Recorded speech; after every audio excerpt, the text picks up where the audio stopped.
देख के डर गए ये क्या चल रहा है? बिल्कुल नहीं।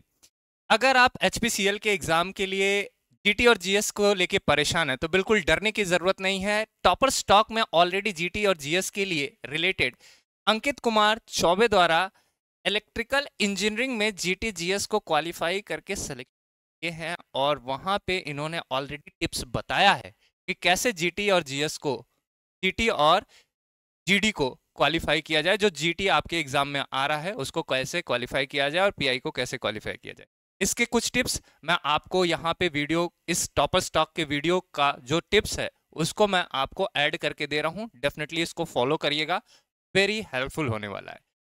Thank you. मिलेंगे और किसी मेंटरशिप के साथ, तब तक के लिए नमस्कार। एक्सपीरियंस शेयर करी। कई सारा इशू होता है कि सर जीटी में क्या करें, बच्चे डर जाते हैं। बहुत सारे बच्चे जो होते हैं ना वो स्टेज फेयर की वजह से जीटी में अपीयर ही नहीं करते हैं।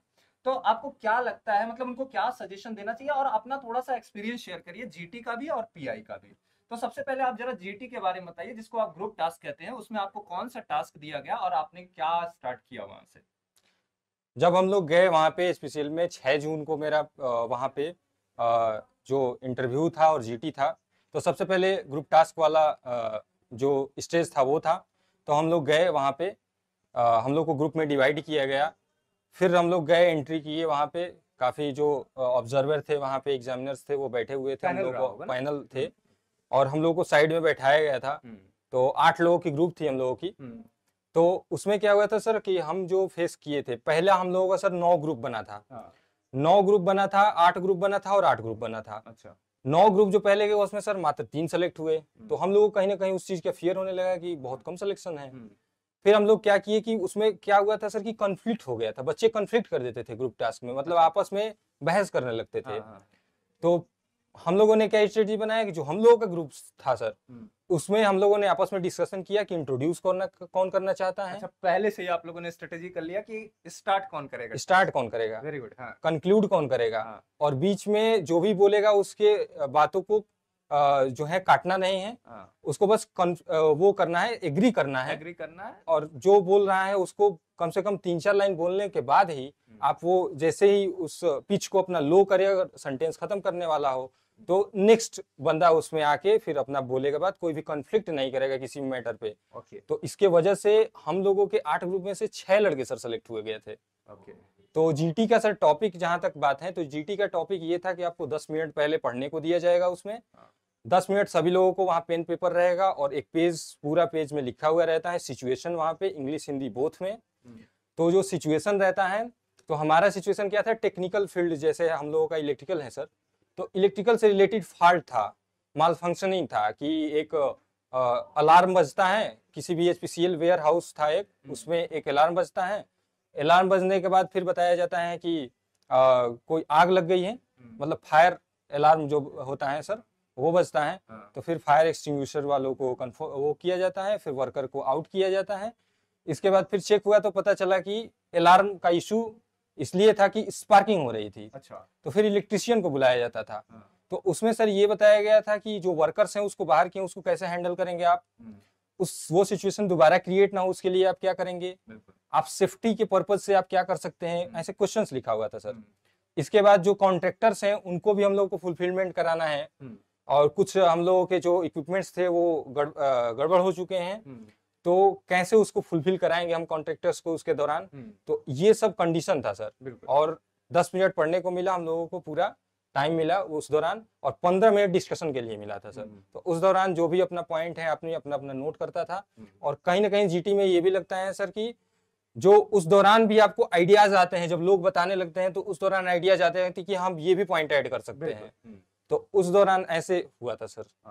मीन्स आपको सबसे पहले ग्रुप टास्क का मतलब है कि एक टास्क में आप काम कर रहे हैं, तो वो चीज आपके ग्रुप में दिखना चाहिए।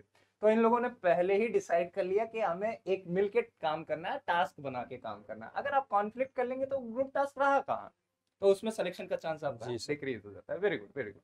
अब जरा सा अपने पर्सनल इंटरव्यू के बारे में कुछ शेयर करिए कि एचआर राउंड और टेक्निकल राउंड आपका कैसा था? सर ग्रुप डिस्कशन के बाद फिर डॉक्यूमेंट वेरिफिकेशन हुआ था सर, नॉर्मल। डॉक्यूमेंट वेरिफिकेशन के बाद पर्सनल इंटरव्यू के लिए बुलाया गया था सर। ये पर पर्सन बुलाया गया था सर। 9 लोग पैनल पे बैठे थे।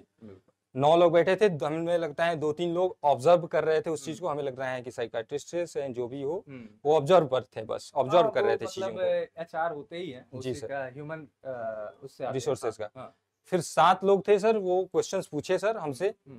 तो क्या मैं क्वेश्चंस बताऊं सर कि क्या पूछे थे हमसे? हाँ, क्वेश्चंस आप मतलब डेफिनेटली, आप कोई इशू नहीं है। मैं जैसा गया वहां पे एंट्री किया, फिर एंट्री करने के बाद अपना सबको विश किया, विश करने के बाद वो लोग बैठने को बोले, बैठा, फिर उनका धन्यवाद किया। उसके बाद फिर जो सामने बैठे थे वो एक्चुअली सर कंफर्ट फील खुद ही कराते हैं। हाँ। कि आप कंफर्ट में रहिए, लोग घबरा जाते हैं काफी लड़के। करवाहट तो हमें भी थी, हम भी एक स्टूडेंट हैं। फिर क्या हुआ था सर कि मुझे सबसे पहले आया था कि इंट्रोड्यूस अबाउट योरसेल्फ। ये क्वेश्चंस हर एक इंटरव्यू में पूछा जाता है, और सबसे पहले ये था सर कि वो लोग शुरू में ही बताए थे कि language is not an issue, कोई लैंग्वेज कोई इशू नहीं है। हाँ।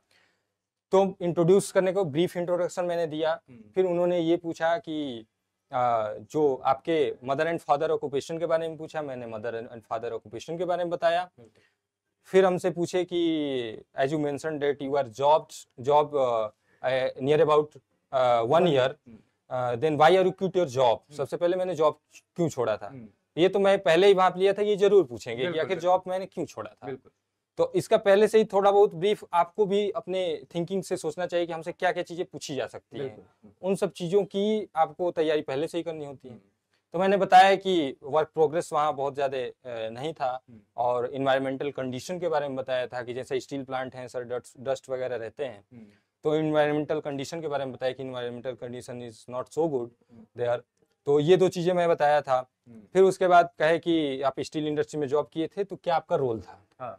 तो मैंने बताया कि मेरा जो वहाँ पे रोल था वो पहले 6 महीना तक हम लोगों को ट्रेनिंग दी गया था। फिर डिपार्टमेंट, अलग अलग डिपार्टमेंट होते हैं उसमें, तो हमको डिपार्टमेंट डिसाइड किया गया था। उसमें इलेक्ट्रिकल एंड इंस्ट्रूमेंटेशन मेरा जो है वहाँ पे स्पेशलाइजेशन था। तो फिर वो लोग पूछे कि इलेक्ट्रिकल इंस्ट्रूमेंटेशन में आप वहाँ पे जाके क्या किए थे। तो हमने सबसे पहले बताया था कि वहाँ पे जो भी था सर, ये था सर कि भाई मतलब इंटरव्यू के दौरान आप जितना ही ट्रू बोलिएगा, आपको कॉन्फिडेंस उतना डेवलप करेगा। तो मैं सारा जो भी था ट्रूथ बताया, जो था सत्य था वही बताया। तो मैं जब मतलब उसके बाद मुझसे पूछा गया कि इलेक्ट्रिकल इंस्ट्रूमेंटेशन मैंने क्या किया था, प्रिवेंटिव इंस्पेक्शन के बारे में मैं बताया कि 1 मंथ की जो प्रिवेंटिव इंस्पेक्शन होती है, एक डिसाइड होता है हर एक इंडस्ट्री में, उसमें जिस डिपार्टमेंट में आप काम कर रहे हैं, वीकली जो है वो जून वाइज डिसाइड किया गया रहता है, ताकि सारे इक्विपमेंट्स जो हैं उनका मेंटेनेंस और वो माल फंक्शनिंग वगैरह चेक करना होता है। तो इंस्पेक्शन के दौरान बस ये हम लोग करते थे कि वहाँ टेम्परेचर कितनी है, अगर मोटर है तो टेम्परेचर के बारे में बताया कि टेम्परेचर हम लोग पायरोमीटर से चेक करते थे, स्पीड स्पीडोमीटर से चेक करते थे। मतलब आपने पूरा वर्क फंक्शन अपना बताया। इंस्ट्रूमेंटेशन के बारे में भी बताया मैं। तो जनरली आपसे क्वेश्चन आपके फील्ड वर्क टेक्निकल भी बस पूछा कि मोटर्स के बारे में पूछा गया हमको, ट्रांसफार्मर में प्रोटेक्शन के बारे में सर पूछा गया। फिर प्रोटेक्शन के बाद हमको फिर सिंगल लाइन डायग्राम दिखा के हमको प्रोजेक्टर पे वहाँ उसके बारे में पूछा गया, अर्थपीट वगैरह के बारे में पूछा गया, मेगा टेस्टिंग पूछा गया सर, फिर से थर्मोकपल के बारे में, आरटीडी के बारे में पूछा गया था सर। लगभग 30 मिनट तक मेरा पूरा इंटरव्यू चला था सर। उसमें पूरा आपने जितना अभी तक पढ़ा था वो सारी चीजें पूछी गई। ये भी होता है कि कई सारे क्वेश्चंस का आंसर हम लोगों को नहीं पता रहते हैं। बिल्कुल, हाँ, ये तो उसका हम लोग ये दे सकते हैं कि जैसे अगर प्रोबेबली हम लोगों को थोड़ा बहुत पता है तो कह सकते हैं सर कि may be this is matter, बताएंगे कि हमें भी ये हो सकता है, अभी मेरे को शायद रिटेन नहीं कर पा रहा हूँ, मेरे को I can't recall it and I have to read about it. तो वो आगे बढ़ जाते हैं। ये कोई इशू नहीं होता, बट ये आपको अपने से ईमानदार रहना है। जी अपने से ईमानदार, उनको मैनिपुलेट नहीं करना है कि आपको नहीं भी पता है तो बता रहे हैं। स्मार्ट नहीं बनना, क्योंकि अगला आपसे बहुत ज्यादा स्मार्ट है। जी सर। ठीक है। तो ये इनका जीटी और पीआई के बारे में कुछ बातें हो गई।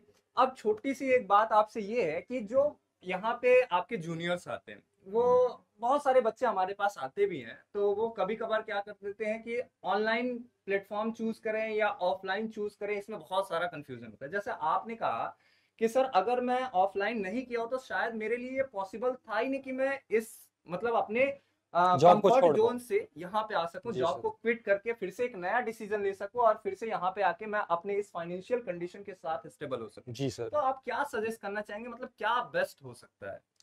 हमें जो लग रहा था सर, हम लोग लास्ट ईयर में थे, तो उस टाइम पे हम लोगों का तो और हेक्टिक था सर कि 4 बजे तक कॉलेज करते थे, 4 बजे के बाद आते थे, तो हम लोग ऑनलाइन चुन सकते थे एट दैट टाइम। लेकिन हम लोगों के जो सुपर सीनियर्स थे वो सजेस्ट किए, वो लोग ऑफलाइन ही किए थे और ऑफलाइन ही सजेस्ट किए कि ऑफलाइन में कम से कम कुछ नहीं होगा तो बंदा जाएगा, साथ में जाएगा तो डिसिप्लिन बना रहेगा और वहां पे डाउट होगा, सर क्वेश्चंस पूछते हैं तो आपको खुद पे साई फील होगा, तो इसके बाद आप शर्माएंगे, खुद आपको शर्मिंदगी महसूस होगी तो आप उस चीज को पढ़ेंगे और कहीं ना कहीं डिसिप्लिन मेंटेन रहेगा।